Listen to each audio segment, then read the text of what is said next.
Hello everybody, welcome back to my channel. Do just what you want. Today I want to talk about 5 stretches that you should be doing on a almost daily basis that you're not currently doing. So the 5 stretches that we're going to be covering today are focusing on the main areas that most people need work on. So that includes the neck, the spine, particularly the thoracic spine, the hips, and the hamstrings. So today that's what we're going to cover. Stretching is so important, and most of us kind of just think of that part of our fitness as like the part we'll do later, or the part we'll skip, or the part we'll just kind of like half-ass sort of. But if you continue to do that all the time, it's gonna catch up with you. And that's when people start to experience pain, imbalances, overcompensation, injuries. So if we can just kind of stay on top of that a little bit each day, then it makes life easier.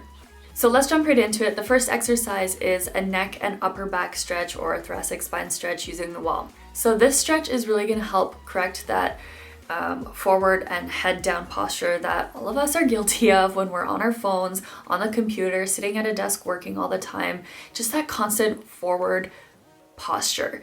So what you're gonna do for this stretch is you're gonna get onto your knees and you're gonna place your 2 hands about shoulder width apart on the wall. From here, you're gonna take a nice deep breath in, exhale, and push your chest towards the floor. Really kind of stretching out the chest, helping to extend the neck and that thoracic spine, reversing that forward posture.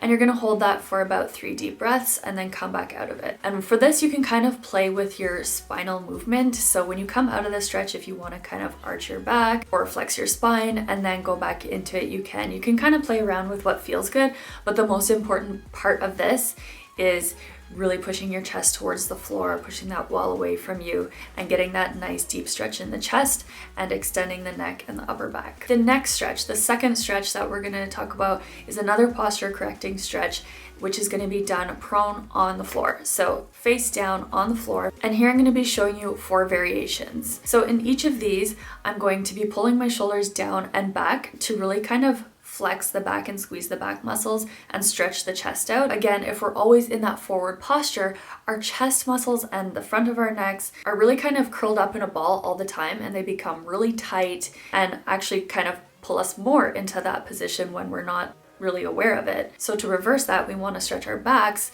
open up the chest muscles, help to loosen them up, and really again strengthen the back muscles so that when we're not always paying attention to it. So when we're not paying attention to it, they're strong enough to hold us in a nice upright posture. So again, there's 4 variations to this stretch. Choose the one that's most suitable for you, but the main thing is to keep the shoulders pulled down and back. And for this stretch, you want to hold the position for maybe 5 deep breaths and then repeat that 10 times. The next stretch is a hamstring stretch. Now, this is a very common stretch that most people have probably done in their lifetime before, but is so commonly done wrong. So let me help you fix it. If you're looking to stretch your hamstrings, the best way to do that is you have to have a neutral spine. If you are flexing your spine, you're essentially just stretching your back. While there's nothing wrong with using that as a back stretch, you may even feel the stretch in your hamstrings when flexing your back, but you're still stretching your back, and it's mostly going to be kind of your back pulling on your hamstrings rather than an actual hamstring focused stretch. So if you want to do this properly, you want to hinge at the hips with a neutral spine. So it's okay to have a slight bend in the knee as long as your spine is neutral. So once you establish a neutral spine, you then decide how far down you can go in order to feel that stretch in your hamstrings. So you don't want it to hurt. It's not about how low you can go. It's really about maintaining that neutral spine so that it's just your hamstrings stretching and not your back stretching and pulling on your hamstrings. This type of stretch is probably best done after a workout or once you're already warm. You don't want to be doing any kind of static stretching when you're cold, because then you're just looking for an injury, and we don't want that. Another little tip for this, take a deep breath in before the stretch.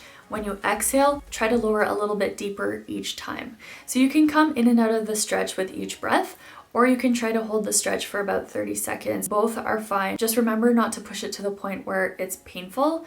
It should feel like a stretch, but you should never feel like it's hurting you, because again, you're just asking for an injury. Okay, moving on to the hips. So this is another common area where so many people are so tight, and tightness in the hips can actually lead to back pain, overcompensation, imbalances, all of that. And a lot of us, due to the nature of our work or our lifestyle, whatever, we're sitting a lot, so our hips are shortened. Anytime you're sitting or essentially bent over, your hips are shortening, and in order to balance that out, you need to lengthen them again. Otherwise, they're going to continue to get tighter and tighter. If you have mobile hips, you're going to have better movement in your daily life, in your workouts, in whatever sport it is you play, just better movement in general and a healthier body. One stretch that really helps with the hips is the pigeon stretch. So for this, I usually like to start out in a downward dog position. From there, I like to bring one knee all the way forward, having my foot in front of me. And from here, you can play around with how deep you feel the stretch. So the further back you lean your upper body, the more you're gonna feel the stretch. And the more forward you lean, you might actually feel stretch in the glutes on the side where your leg is forward. So you can play around with how deep you want it, where you want it, whether it's hips or glutes. But since we're talking about a hip stretch, you might want to practice deepening that hip stretch by leaning back. Last but not least are T-spine rotations. So we're focusing on thoracic spine movement for this one, and why that's important is because if you don't have good mobility in your thoracic spine, just like anything else, your body's going to compensate. If you can't move in one place, your body's going to use another tool to get that movement in. And that's where you start to experience pain in other areas, lack of range of motion, and weaknesses and imbalances in the body. So thoracic spine mobility, super important. For this stretch, you're going to lay on your side. Your top leg, you're gonna bring your knee forward, kind of towards your chest, and your bottom leg is gonna stay straight and extended. So this helps lock your hips in this position so that they don't really move. You're gonna have your hands forward in front of you, and then your top hand is gonna actually reach behind you, trying to rotate the spine. So you're gonna come in and out of that position with your breath, and the goal with this one is to try to get as much rotation in the upper back as possible. So your breath is gonna help you in this, just like any other stretch. You wanna inhale before you do the stretch and exhale as you're doing the stretch to allow for more range of motion, to really empty yourself of that air to get more reach. So really focusing on your breath, really trying to get as much rotation as possible, and then coming in and out of that a few times on each side.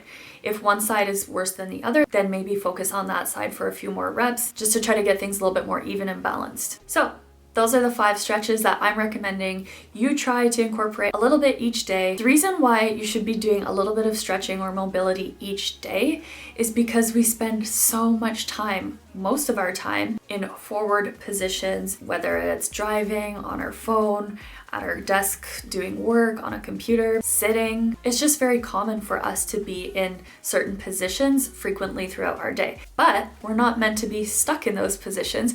We are meant to move well. So we do need to do the work to help keep balance in our bodies and reverse poor posture, essentially. So spending 1 hour in the gym and then doing a 5-minute stretch or 5-minute mobility a couple times a week is not going to reverse hours and hours of being in the poor positions. So if we can take a little bit of time each day to focus on stretching and mobility and make it more of a habit, then that will make it much easier to reverse than just, a few minutes a couple times a week. My recommendation for best results would be take 5 to 10 minutes in the morning, 5 to 10 minutes in the evening, or throughout your day, take frequent